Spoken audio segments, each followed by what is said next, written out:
শুভ সকাল। আপনাদের সবাইকে অনেক অনেক শুভেচ্ছা জানিয়ে আমন্ত্রণ জানাচ্ছি স্বাস্থ্য বিষয়ক সরাসরি জিজ্ঞাসা ভিত্তিক অনুষ্ঠান লাইভ প্রেসক্রিপশনের আজকের পর্বে। সৌজন্যে রয়েছে বাংলাদেশ আই হসপিটাল।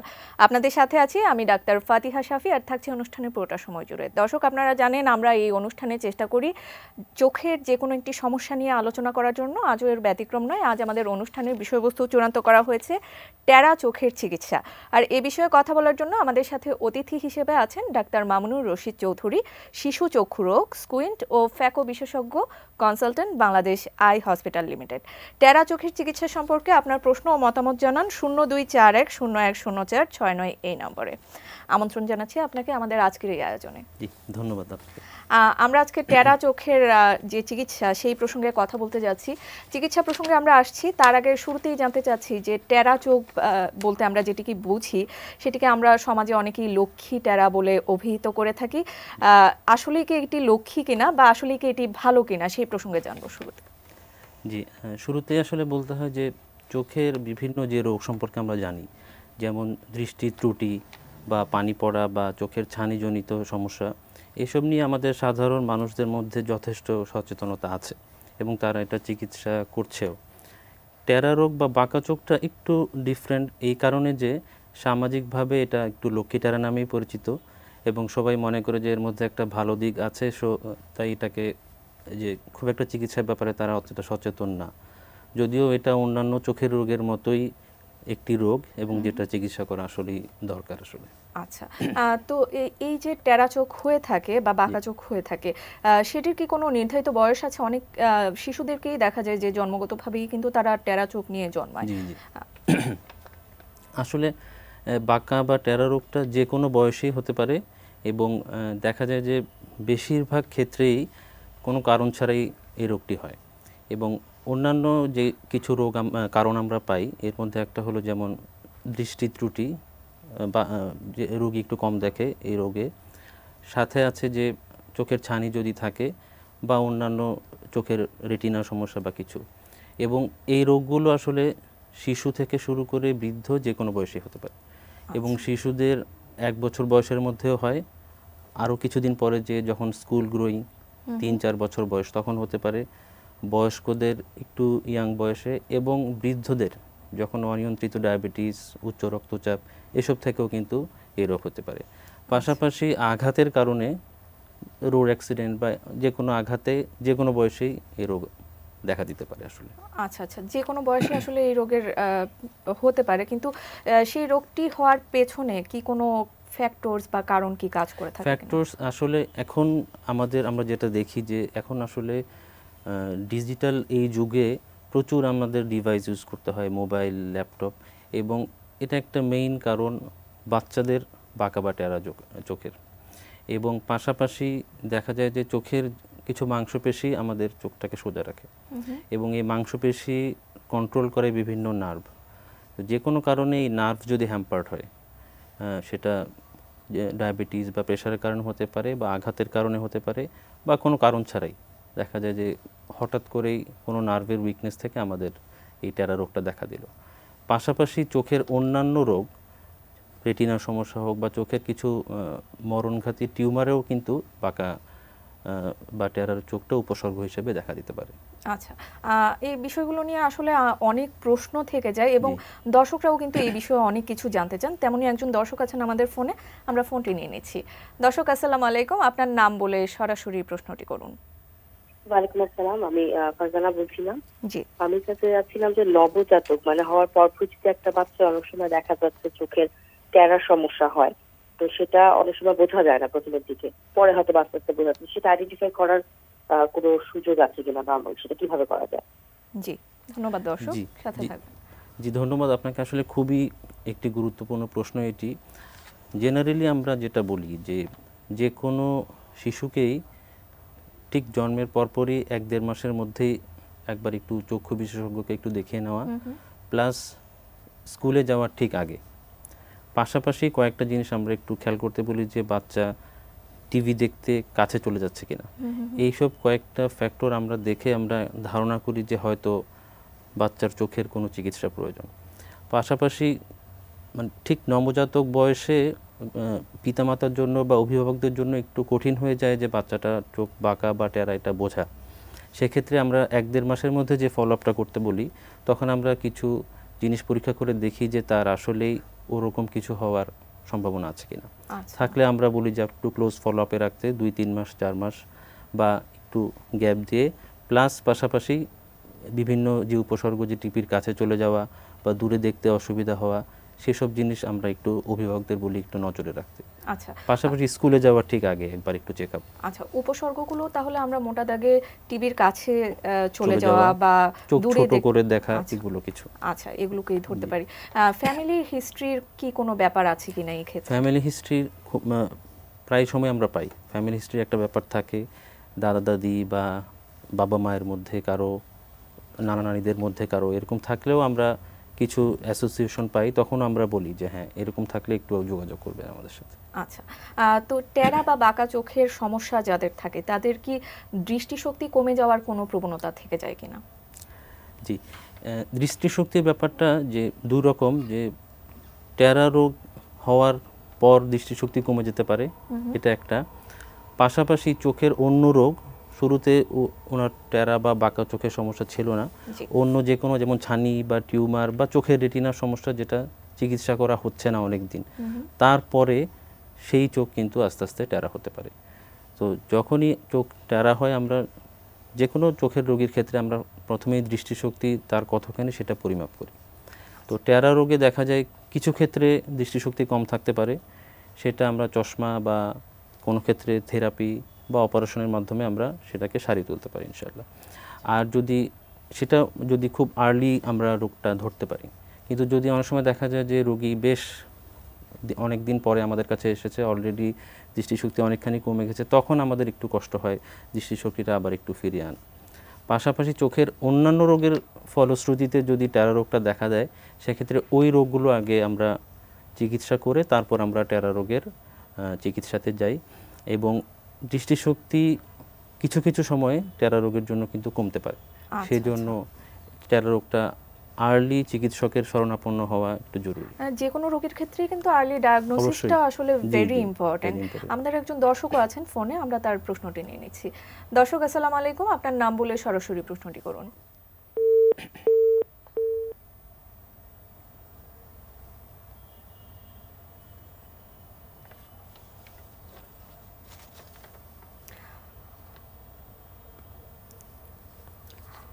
দর্শক, আমাদের সংযোগটি সম্ভবত বিচ্ছিন্ন হয়ে গেছে। আপনি আবারও চেষ্টা করবেন আমাদের সাথে যোগাযোগ করার জন্য। এবং সময় হয়ে গেল ছোট্ট একটি বিজ্ঞাপন বিরতির। লাইভ প্রেসক্রিপশন থেকে আমরা বিরতির পরে আবারও যুক্ত হচ্ছি।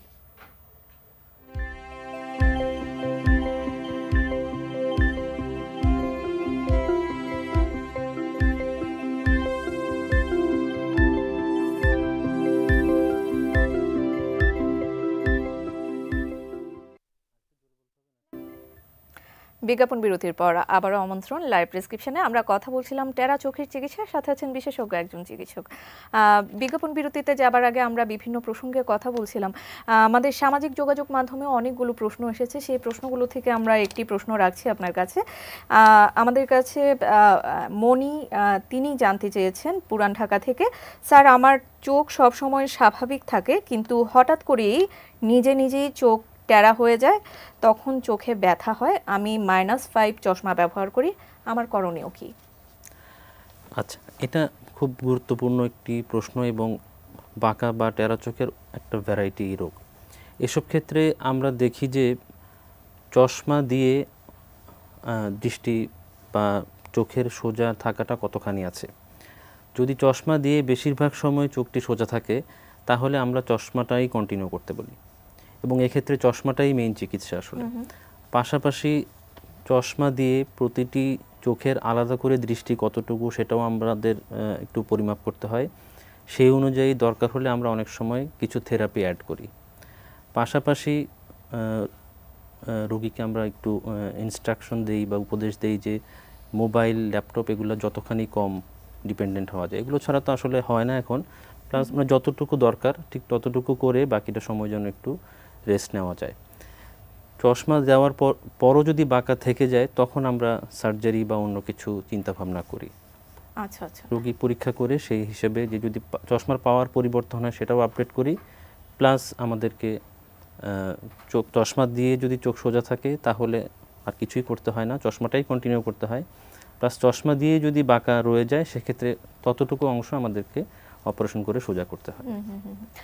জি, চশমা দিয়েও আসলে এটা সমাধান করা যেতে পারে, সেটাই জানতে পারি। পরবর্তীতে অপারেশনের প্রয়োজন হতে পারে। আমাদের আরো একজন দর্শক আছেন ফোনে, আমরা ফোনটি নিয়ে নিচ্ছি। দর্শক আসসালামু আলাইকুম, আপনার নাম বলে সরাসরি প্রশ্নটি করুন। জি আসসালামু আলাইকুম। ওয়ালাইকুম আসসালাম। ওই আমার বেবির বয়স 4.5 বছর। জি। তো ও হুটহাট করে দেখা যায় যে এক দৃষ্টিতে তাকায় আর চোখটা এক পাশে চলে যায়, এক চোখের এই প্রবলেমটা হয়। আচ্ছা, দৃষ্টিটা। জি, কোনো প্রশ্ন আছে? জি, চোখটা যে সরে যায় নাকের দিকে সরে যায় নাকি বাইরের দিকে সরে যায়, এটা কি কখনো খেয়াল করেছেন? দুই পাশেই যায়। দুই পাশে যায়? দুই পাশেই যায়। জি জি, একটা চোখ, একটা চোখে। হ্যাঁ হ্যাঁ। জি জি, ধন্যবাদ। আসলে এসব ক্ষেত্রে প্রথমেই যেটা করতে হয়, বেবির বয়স যেহেতু 4.5 বছর, তো আমাদের প্রথমেই বেবির কতখানি তার দৃষ্টি সেটা আমরা দেখব। আমাদের দেখতে হবে সেই অনুযায়ী তার চশমা লাগে কিনা, সেই পরিমাপটুকু করে যদি চশমার প্রয়োজন হয় আমাদের চশমা দিতে হবে। চশমা দেওয়ার উদ্দেশ্য হচ্ছে চশমা দিয়ে বেবি ভালো দেখতে পারবে দূরে এবং কাছে, এবং যখন সে ভালো দেখতে পারবে চোখ সোজা থাকার সম্ভাবনাটা বেড়ে যাবে। হঠাৎ এক চোখ সরে যাওয়ার যে টেন্ডেন্সি সেটা আস্তে আস্তে কমে আসবে। যে কোনো বাঁকা বা টেরা চোখের প্রথম ট্রিটমেন্ট স্টেপ হচ্ছে দৃষ্টি পরিমাপ এবং সেই অনুযায়ী চশমা দেওয়া।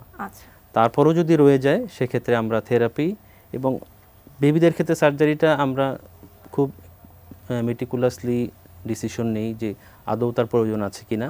সেই হিসেবে ফার্স্ট অ্যান্ড সেকেন্ড স্টেপ হলো চশমা এবং থেরাপি। এবং আমি অবশ্যই একটু ইনস্ট্রাকশন দিব যে একটু নিকটস্থ চক্ষু বিশেষজ্ঞের একটু পরামর্শ নেওয়ার জন্য। আসলে এই বিষয়গুলো নিয়ে আসলে মানুষের কৌতূহলের আসলে শেষ নেই। আমাদের আরো একজন দর্শক আছেন ফোনে, আমরা তার কলটি নিয়ে নিচ্ছি। দর্শক আসসালামু আলাইকুম, আপনার নাম বলে সরাসরি প্রশ্নটি করুন। জি, ওয়ালাইকুম আসসালাম। আমি স্যারের কাছে জানতে চাচ্ছি যে চোখ টেরা আসলে কেন হয়, আর আরেকটা হচ্ছে লোকমুখে শোনা যায় টেরা চোখ অপারেশন করলে নাকি চোখের জ্যোতি কমে যায়, এই বিষয়টা একটু জানতে চাচ্ছি। জি জি, খুবই আসলে দরকারি একটি প্রশ্ন। চোখ টেরা, বেশিরভাগ টেরা চোখ আসলে কোনো কারণ ছাড়াই যে কোনো সময় হঠাৎ করে হতে পারে। আমরা অনেক সময় দেখি যে খুব ছোট বয়সে খুব অল্প পরিমাণ টেরা রোগ আসলে সাধারণত চোখে পড়ে না। যখন বড় হতে থাকে আস্তে আস্তে টেরার পরিমাণ বেড়ে গেলেই তখন আমাদের চোখে পড়ে এবং আমরা আমাদের কাছে আসে। তখন আমরা যেটা করি যে যদি একই জিনিস চশমার পরীক্ষা করা, দৃষ্টি ভালো থাকলে অপারেশনে চলে যাওয়া, দৃষ্টি যদি চশমার প্রয়োজন না হয়। আর অপারেশনের পরে চোখের জ্যোতি কমে যাওয়ার ব্যাপারটা হচ্ছে যে অনেক সময় হয় যে রোগী অনেক দিন পরে আমাদের কাছে আসে, প্রায় 10-12 বছর হয়ে গেছে বাঁকা চোখ, ততদিনে কিন্তু অলরেডি ওই চোখের দৃষ্টি কমে গেছে। এবং আমাদের তখন আসলে অপারেশন করে শুধু আমরা চোখটাই সোজা করতে পারি, দৃষ্টিটা ফিরিয়ে আনা তখন আসলে আর সম্ভব হয় না। তো তখন সাধারণত একটা ধারণা হয় যে অপারেশনের পরেই বুঝি দৃষ্টিটা কমে গেল। যেহেতু রোগী এতদিন কোনো ডাক্তারের কাছে আসেনি, উনি জানেনও না যে ওনার একটা চোখের দৃষ্টি আসলে কম আগে থেকেই। তো সেক্ষেত্রে আমরা একটু আগে থেকে সুন্দর করে বুঝিয়ে বলি যে আসলে আপনার দৃষ্টিটা হয়তো বাড়বে না, কিন্তু আমরা চোখটা সোজা করে দিতে পারবো, কারণ একটা সোজা চোখের একটা প্রয়োজনীয়তা কিন্তু সমাজে খুব খুব আছে। এবং অন্য ক্ষেত্রে যদি খুব শুরুতে আমাদের কাছে আসেন, আমরা চশমা দিয়ে তারপর যদি অপারেশনে যাই, বেশিরভাগ ক্ষেত্রেই এই অপারেশনে আসলে জ্যোতি কমবে না। কারণ হচ্ছে যে আমরা চোখের ভেতরে আমরা অপারেশন করি না, চোখের ঠিক বাইরে কিছু মাংসপেশি থাকে, ওগুলাতেই আমরা সার্জারি করি। চোখের সাদা অংশের নিচে চোখের কালো অংশ যেটা মনি, এখানে আমরা একদমই হাত দিই না। দৃষ্টি আসলে কমে না। আমরা যেরকমটা একদম অনুষ্ঠানের একদম শেষ পর্যায়ে চলে এসেছি এবং আমাদের অনেক ফোন কল আসছে, আমরা আরো একটি ফোন কল অ্যাটেন্ড করছি। আমাদের সাথে একজন দর্শক আছেন। আসসালামু আলাইকুম, আপনার নাম বলে সরাসরি প্রশ্নটি করুন। হ্যালো। জি দর্শক, আপনার নাম বলে প্রশ্ন। আসসালামু আলাইকুম। ওয়ালাইকুম আসসালাম। আদনান জুবেন ইসলাম। জি, দর্শক আপনার প্রশ্নটি করুন।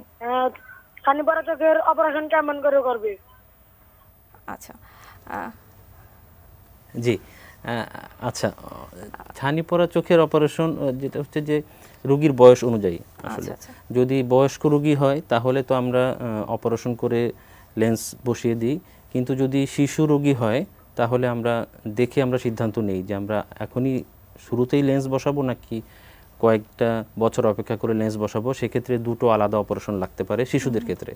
দুই ক্ষেত্রেই ছানি অপারেশন, বেশিরভাগ ক্ষেত্রেই ছানি সরিয়ে লেন্স প্রতিস্থাপন করতে হয়। আচ্ছা, ছানির বিষয়টি যদিও আমাদের অনুষ্ঠানের সাথে আসলে সম্পৃক্ত নয় আজকে, তারপরেও দর্শক যেহেতু জানতে চেয়েছেন এবং একটি শেষ প্রশ্ন দিয়ে আসলে শেষ করতে চাচ্ছি। অনেক প্রশ্ন ছিল, তার মধ্যে থেকে যে প্রশ্নটি করতে চাচ্ছি সেটি হচ্ছে এই যে সার্জারি যে ব্যাপারটি আপনি বললেন, সেটির আসলে প্রসিজিওর কি, এবং সার্জারির পরে চোখ কি আবার বেঁকে যাওয়ার কোনো সম্ভাবনা থাকে কিনা সেই প্রসঙ্গে জানবো। প্রসিডিউর বলতে আমরা চোখের বাইরের যে মাংসপেশি, দুই চোখে 4টি মাংসপেশিতে আমরা অপারেশন করি। বেশিরভাগ ক্ষেত্রে আমরা শুরুতে দুটো মাংসপেশিতে করি, করার পরে যদি চোখ সোজা হয়ে যায় তাহলে আমরা আর কিছুই করি না পরবর্তীতে। যদি কিছু বাঁকা পরেও থেকে যায় অন্য চোখের স্পেয়ার দুটো মাংসপেশিতে, তখন আমরা সার্জারি করি। সেক্ষেত্রে সেকেন্ড টাইম ইন্টারভেনশন করা লাগতে পারে। এবং বেশিরভাগ ক্ষেত্রে আমরা জেনারেল অ্যানেস্থেসিয়াতে করতেই কমফোর্টেবল ফিল করি। এসব ক্ষেত্রে সেটা রোগীর জন্য সুবিধা হয়, চিকিৎসকের জন্য সুবিধা হয়।